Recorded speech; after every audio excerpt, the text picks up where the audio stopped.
जय श्री कृष्ण, जय श्री कृष्ण।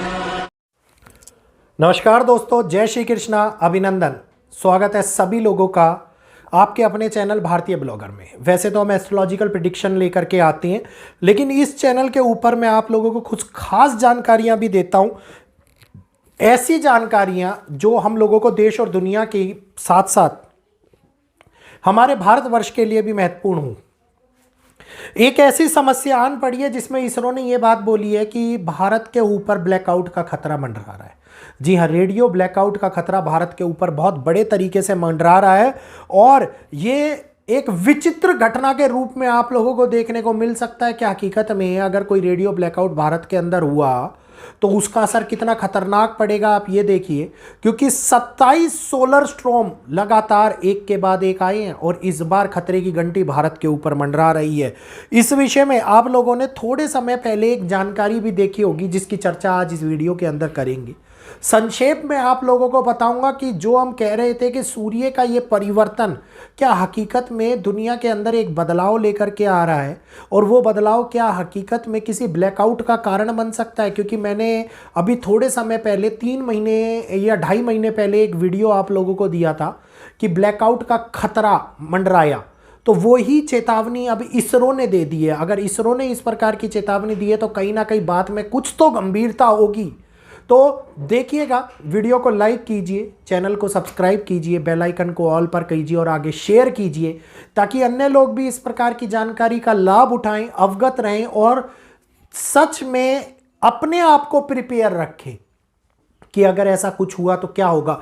क्योंकि हमारे माता पिता ने, हम लोगों ने वो जमाने देखे हैं जब इन्वर्टर नहीं हुआ करता था, इन्वर्टर घरों के अंदर नहीं था, इन्वर्टर का आविष्कार भी नहीं हुआ था और हम लोग एक मोमबत्ती के सहारे रह लेते थे। कभी कभी मोमबत्ती ख़त्म हो जाती थी तो इमरजेंसी में लाइट चली जाती थी, तो लाइट जाने के बाद में हमें वेट करना पड़ता था, या फिर ये कहिए कि जो तेल वाले लैंप हुआ करते थे उनको जला करके काम करना पड़ता था। तो हम लोगों के में अगर किसी प्रकार का इलेक्ट्रिक ब्लैकआउट हो जाए या रेडियो ब्लैकआउट हो जाए या फिर ये टेलीकम्युनिकेशन ब्लैकआउट हो जाए तो शायद अपना जीवन हम लोग जी सकते हैं।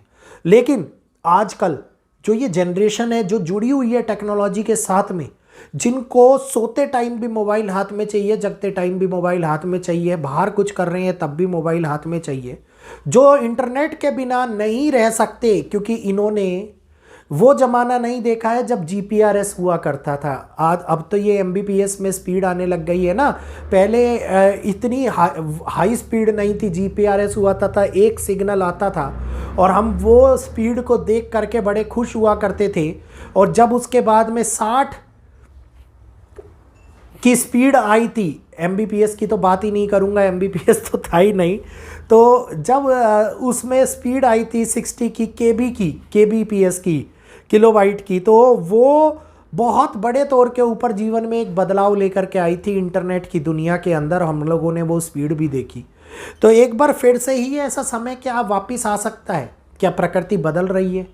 क्या रुझान इस ओर दिखा रहा है कि दुनिया अंधेरे में डूबने वाली है, या दुनिया रेडियो ब्लैकआउट का सामना करेगी, या फ्रीक्वेंसी टेलीकम्युनिकेशन ब्लैकआउट होगा? क्योंकि एक बार ऐसा पहले भी हुआ है, आप लोगों को पता है, बार बार उस बात को रिपीट नहीं करना चाहूँगा मैं। इस बार लेह लद्दाख के अंदर कुछ ऐसा हुआ जिसने सभी पूरी दुनिया का ध्यान एकत्रित भारत की तरफ एकत्रित कर दिया। नॉर्थर्न लाइट्स कई लोगों ने देखी होंगी, कई लोगों ने नहीं देखी हैं। बहुत सुंदर एरोराज दिखाई देते हैं, चमकते हुए ग्रीन कलर के, पैरा बैंगनी कलर के, डिफरेंट कलर के। लेकिन इस बार की अगर मैं बात करता हूं और इन एरोरा और नॉर्थर्न लाइट्स की बात करता हूं तो भारत के लद्दाख में भी एक ऐसा ही नज़ारा देखने को मिला था। लेकिन ये नज़ारा नहीं था, ये चेतावनी थी किसी बुरे होने की, किसी घटना, जो बुरी घटना घटित होने हो उसकी चेतावनी थी, जो प्रकृति हम लोगों को दे रही थी। क्योंकि जो ये संकेत हम लोगों को दिखाई दिए, ये संकेत थे जो एरोरा जैसी ही रोशनी, लेकिन वो लाइट्स नहीं, वो एक बदलाव, एक खूबसूरती का नज़ारा, लेकिन वैज्ञानिकों को दृष्टि में एक खतरे की घंटी थी। क्योंकि लाल रंग का खूनी आसमान हम लोगों को देखने को मिला और ये आसमान एक अंदेशा था उस सौर तूफान का जिसने नुकसान पहुंचाने की क्षमता रखते हुए भारत के आसमान के अंदर चेतावनी के रूप में दिखाया। 19 तारीख और 20 जनवरी को ये रेड लाइट्स हम लोगों को देखने को मिली थी। गहरे नीले रंग का आकाश हो जाता है जब भी नॉर्थर्न लाइट्स होती हैं, या फिर पैराबैंगनी आकाश दिखाई देता है।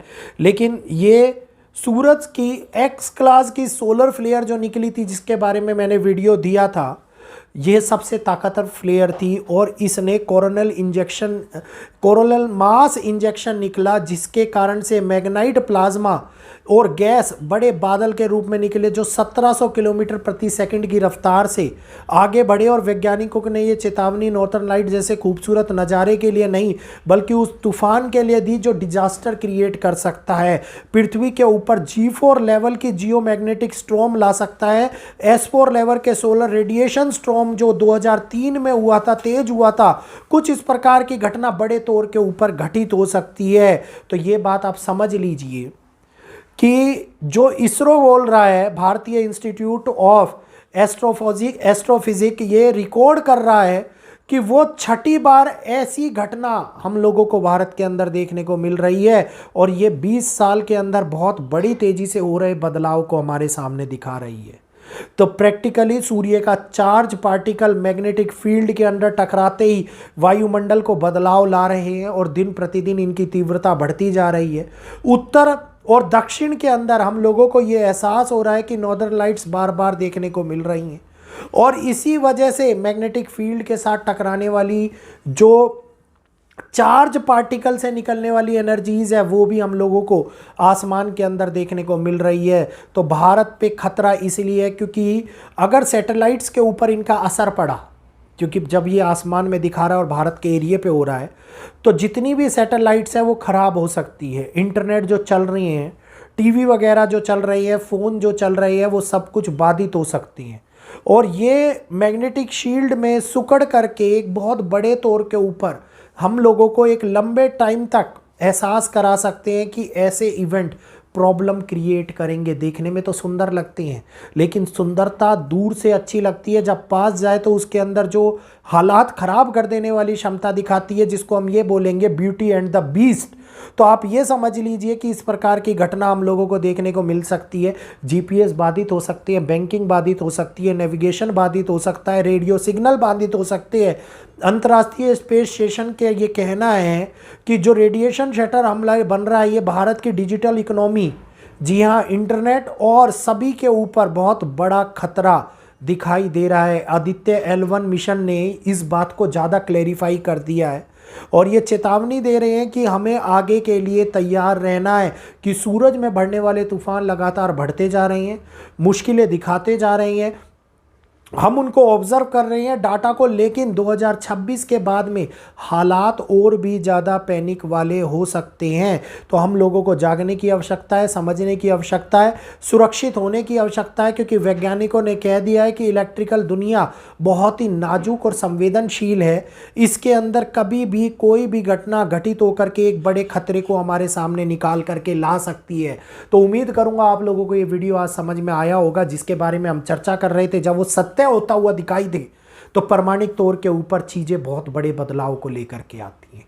तो उम्मीद करूंगा वीडियो को लाइक करेंगे, शेयर करेंगे, अन्य लोगों तक पहुंचाएंगे और मेरे को यहीं पर इजाजत देंगे। अपनी वाणी को विराम देते हुए आज के लिए इतना ही। जय श्री कृष्णा।